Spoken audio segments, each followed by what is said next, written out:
मधुबन नाम के गांव में मोहिनी नाम की एक लड़की रहती थी। वो बहुत गरीब थी, पर उसको दूसरों की मदद करना बहुत अच्छा लगता था।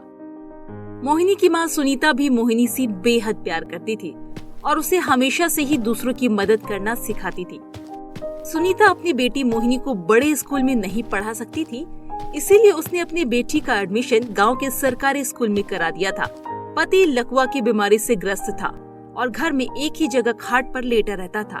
एक दिन, माँ, बाबा अब पहले जैसे ठीक नहीं होंगे क्या? माँ, कितने समय से बाबा की ये बीमारी ठीक होने का नाम ही नहीं ले रही है। आखिर बाबा के साथ ऐसा क्या हुआ माँ? बेटी, तेरे बाबा की बुरी आदतें और उनके किए गए काम की वजह से आज वो इस हालात में हैं। क्यों माँ, बाबा ने ऐसा क्या किया था? बेटी, तेरे बाबा को मैंने बहुत समझाया था कि हमेशा दूसरों की मदद किया करो, कभी भी किसी के साथ बुरा नहीं करो। अगर मैं किसी के बुरे के साथ बुरा करती तो भगवान उसकी सजा हमें एक दिन जरूर देता है। बेटी, तेरे बाबा कभी भी किसी के साथ अच्छा बर्ताव नहीं करते थे और हमेशा ही दूसरों का हक छीन कर खाते थे। इन्होंने हमेशा चोरी करके ही अपना पेट भरा है, कभी भी किसी की मदद नहीं की, इसीलिए भगवान ने इन्हें ऐसा कर दिया। इसलिए मेरी बच्ची, मैं तुझे कभी भी तेरे बाबा जैसा बनता हुआ नहीं देखना चाहती। तू चाहे किसी भी हाल में हो, पर सबसे पहले तू दूसरों की मदद करेगी। जो मैंने तुझे सिखाया है तू वही करेगी। हाँ माँ, मैं कभी भी किसी के साथ बुरा नहीं करूँगी और हमेशा ही दूसरों की मदद पहले किया करूँगी। मेरी बच्ची, तेरे अच्छे कामों की वजह से तेरे बाबा भी ठीक हो जाएंगे। क्या पता भगवान तुझ पर दया कर दे और भगवान खुश होकर तेरी अच्छाई देकर तेरे बाबा पर कृपा कर दे। हाँ माँ, मैं बाबा को ठीक करने के लिए नहीं, बल्कि बिना किसी स्वार्थ के हमेशा दूसरों की मदद करूंगी। माँ, आपने मुझे जो कुछ सिखाया है, मैं उसके अलावा कुछ भी गलत नहीं करूंगी। हाँ मेरी बच्ची, तुझे कभी भी किसी का बुरा नहीं करना है, बस मेरी यही बात याद रखना। ऐसा कहकर मोहिनी अपने बाबा की बहुत देखभाल करती है और रोज स्कूल से आने के बाद अपने बाबा के पास ही बैठकर उनकी सेवा करती रहती है। मोहिनी जब भी स्कूल जाती थी तो उसके साथी हमेशा उसकी गरीबी और लाचारी को देखकर उसे नीचा दिखाते थे और उसके बाबा की ऐसी हालत पर हमेशा मजाक उड़ाया करते थे।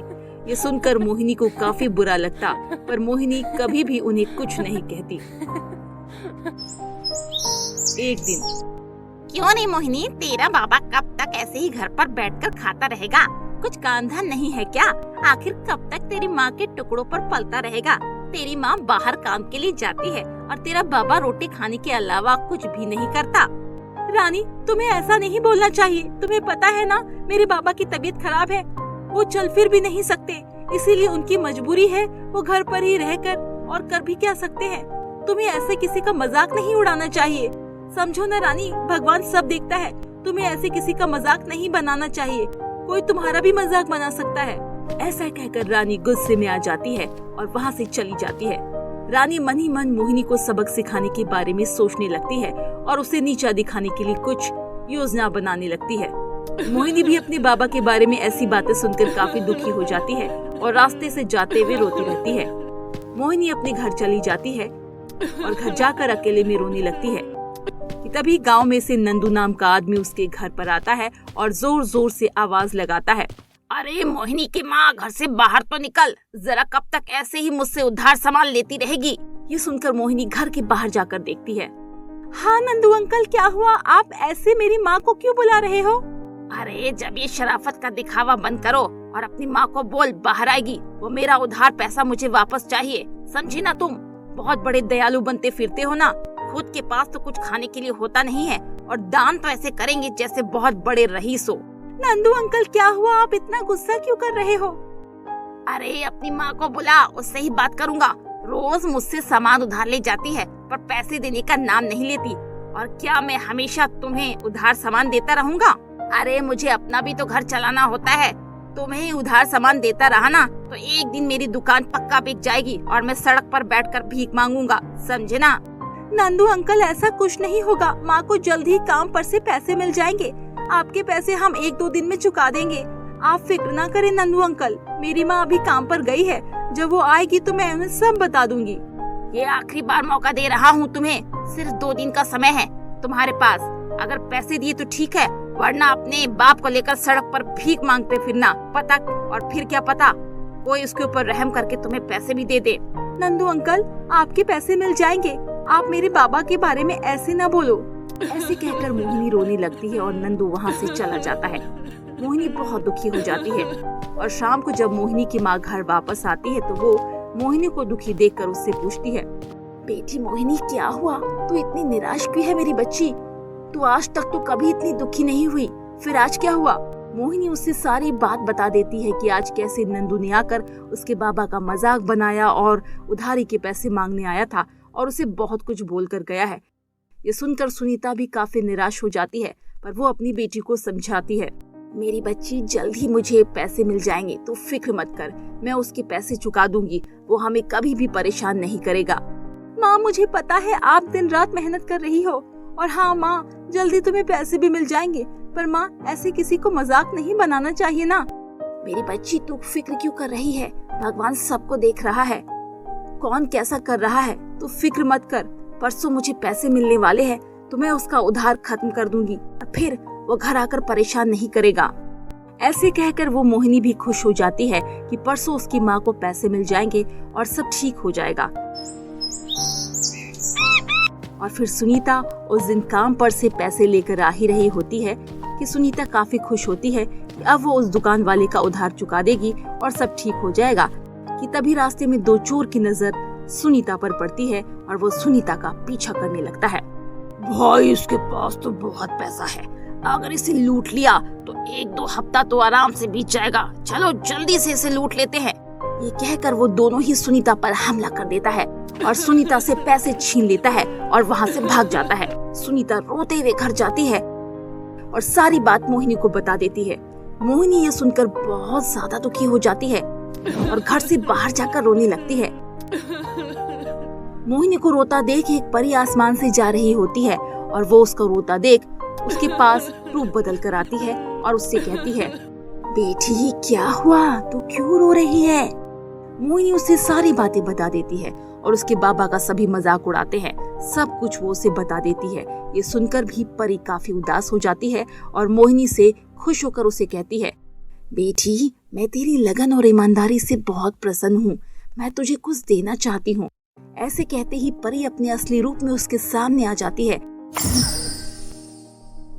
और मोहिनी को एक जादुई बाल्टी देते हुए कहती है, बेटी, ये एक जादुई बाल्टी है, तू इस बाल्टी से जो भी मांगेगी वो तुझे देगी, पर बच्ची, कभी भी इसका उपयोग गलत काम के लिए नहीं करना, हमेशा दूसरों की मदद करना।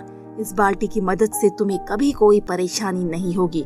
ऐसे कहकर वो परी वहाँ से गायब हो जाती है और मोहिनी उस बाल्टी को लेकर थोड़ी चिंतित होती है कि क्या ये बाल्टी सच में कोई जादुई बाल्टी है या फिर वो पागल बनाकर चली गई। ऐसे कहकर वो उसे कहती है, बाल्टी बाल्टी, मुझे कुछ पैसे चाहिए। ये बोलते ही बाल्टी पैसे से भरने लग जाती है। ये देखकर मोहिनी चौंक जाती है। अरे, ये तो सच में एक जादुई बाल्टी है, मैं तो इसे नकली समझ रही थी, पर ये तो सच में चमत्कारी बाल्टी निकली। ये कहकर वो घर जाती है और अपनी माँ को पैसे लेकर देती है। सुनीता मोहिनी से पूछती है, आखिर इतने पैसे आए कहाँ से? तो मोहिनी अपनी माँ को सारी बात बता देती है। सुनीता ये जानकर बहुत खुश होती है, उसकी बेटी की मदद एक परी ने की है। फिर मोहिनी उस बाल्टी की मदद से सभी दुकानदारों को उधार वापस दे देती है और गरीबों की मदद में भी उस बाल्टी की मदद लेती है। ये देखकर मोहिनी की दोस्त रानी मोहिनी की बढ़ती तरक्की देखकर जलने लगती है। आखिर अचानक से ऐसा क्या हुआ? इसके पास इतना पैसा आ गया। आजकल तो ये बहुत ज्यादा ही गरीबों में दान करने लगी है। इतना पैसा और अन्न इसके पास कहाँ से आ रहा है? मुझे इसका पता लगाना पड़ेगा। मोहिनी के घर में अन्न खत्म हो जाता है। मोहिनी उस बाल्टी से कहती है, बाल्टी तुरंत ही कई प्रकार की दालों से और चावल से भरने लगती है। अब मोहिनी को जब भी कोई जरूरत पड़ती थी वो इस बाल्टी से मांग लिया करती थी और मोहिनी अब बहुत खुश रहने लगी थी। एक दिन जब मोहिनी अपने बाबा के इलाज के लिए बाल्टी से कहती है, बाल्टी बाल्टी, मुझे बाबा के इलाज के लिए पैसे चाहिए। ये कहते ही बाल्टी पैसे से भर जाती है और रानी ये सब बाहर खड़ी होकर देख रही होती है। मोहिनी को इसकी जरा भी भनक नहीं हुई और रानी रात होते ही मौका पाते ही मोहिनी के घर से वो बाल्टी उठाकर ले आती है। अच्छा, तो ये वही बाल्टी है जिसकी वजह से मोहिनी इतना ज्यादा धनी हो गई है। पर अब नहीं होगी, क्योंकि अब ये बाल्टी मेरे पास है और अब मैं इसे अपने पास ही रखूंगी और मैं सबसे ज्यादा अमीर बन जाऊंगी। ऐसे कहकर वो बाल्टी से कहती है, बाल्टी बाल्टी, मुझे बहुत सारा धन दे दो, सोना दे दो, हीरा दे दो। ये कहते ही बाल्टी से सांप और बिच्छू निकलने लग जाते हैं और रानी को काट लेते हैं और वो जोर जोर से चिल्लाने लगती है और बाल्टी को लेकर वापस मोहिनी के पास चली आती है और उससे माफी भी मांगती है। मुझे समझ आ गया है बहन, ये बाल्टी मुझ जैसी लालची के लिए नहीं है, मुझे माफ कर दो, मैं अब से तुम्हें कभी नीचा नहीं दिखाऊंगी। और फिर मोहिनी उसे माफ कर देती है और मोहिनी अपने बाबा का इलाज करवा लेती है। उसके बाद उसके बाबा बिल्कुल ठीक हो जाते हैं और सभी हंसी खुशी रहने लगते हैं और गरीबों की मदद करते हैं।